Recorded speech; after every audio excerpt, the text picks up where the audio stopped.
Gillian Slovo was born to activist parents in apartheid South Africa. Since moved to London, England, Gillian has written several crime novels and a new novel called Black Orchids, which was published earlier this autumn. Good morning, Gillian. Morning. Growing up in apartheid South Africa is obviously a huge challenge for everybody. Growing up with activist parents, your parents were very politically involved. Maybe you could describe what that setting was like for you growing up.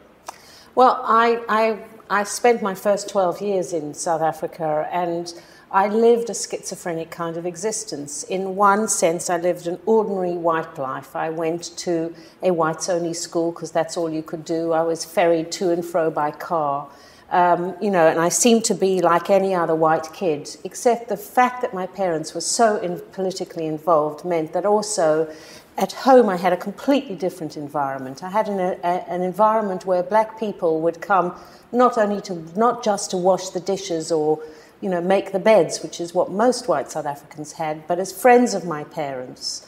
My parents used to hold the most fantastic parties, and part of the party would always be the police storming in, trying to find blacks and whites drinking together, which was against the law. So I got brought up thinking that in an adult party, what happens is that halfway through, suddenly everybody started throwing their liquor into the very many vases my mother kept in order not to be caught. When you then moved to London, was it a complete culture shock right away, or was it a transition into maybe something that was an in-between stage because There was some relief in leaving South Africa because the last year that I had spent in South Africa was very, very difficult. It was when all the leaders of the opposition were picked up, and my father was out of the country, but my mother was actually picked up and held in solitary detention for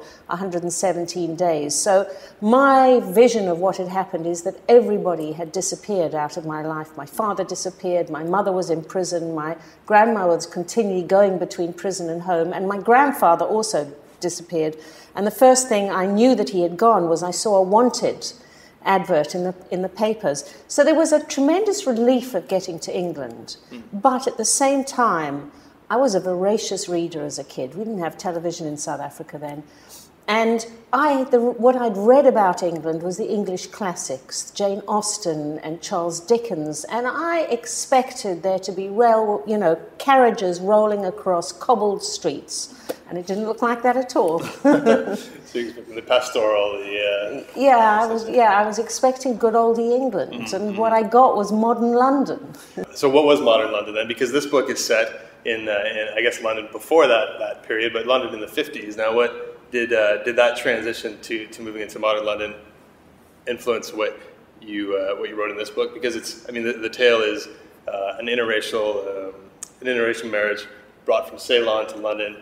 Maybe the characters expected something of what you had expected, had different perceptions of what that London might be like, and when they got there, maybe it was a bit different. Did that play into what you've written? I guess it did, although this is a very different... I'm a fiction writer, and this is a very different kind of family than the one I came from. But in the book Black Orchids, the woman of the couple is English-born. Her parents...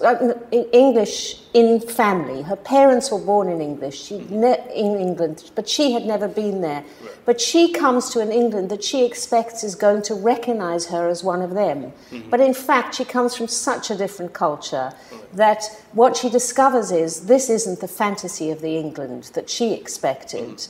Perhaps she also expected the rural idyll, and also that her husband, who was ruling class Sinhalese back in the country that they had both been born in, coming to England is just any old black man. Even though he has a lot of money, he is considered black.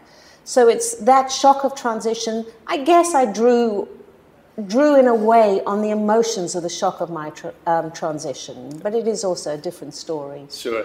Now, how did you research that period of time? Because it's a very specific experience in a very specific point of time. What was your research like for that? I read a lot of books about England in the 50s. I try to look for diaries, because diaries give you a much better view of what was actually happening. You know, and if you read enough, what you find out is, for example, there are certain things about the 50s that are very different from the way we live today. And one of them is, in England in the 50s, there was always wash day. And Monday was wash day, which meant that Monday and Tuesday, every house would be fogged up. There's no central heating. There's a very cold and foggy environment anyway, because they hadn't had air pollution controls. And, you know, so that you'd go into a house and you'd get steam rising from the clothes that are drying in front of the fire. There are things like that that I think give authenticity to what it's like. But mainly, I'm a fiction writer, and I have give myself permission to make it up as well. And I think if you hit a truth in the story and a truth in the times, you will make up stuff that turns out to be true anyway. Okay. Well, maybe we could hear some of the fiction meeting truth now, if you could be so kind as to do a reading for us. Well, this is through Evelyn, who is the woman of the family, coming, and it's her first arrival in England, and her husband is called Emile. As Emile drove to their new home that he promised would astound, she watched what seemed to be an unending dilapidation and decay passing by. A dulled landscape was drawn in greys and dingy reds over which man had heaped his own defeats. Jangled telephone wires and electric cables littering unkempt but tarred streets. Kerchiefed women scrubbing warily at dingy front steps that would never come clean. Bruised-kneed children playing in the rubble of houses long since destroyed, while adults, grey-skinned, scurried with lowered heads past the bombed-out buildings. It was so ugly.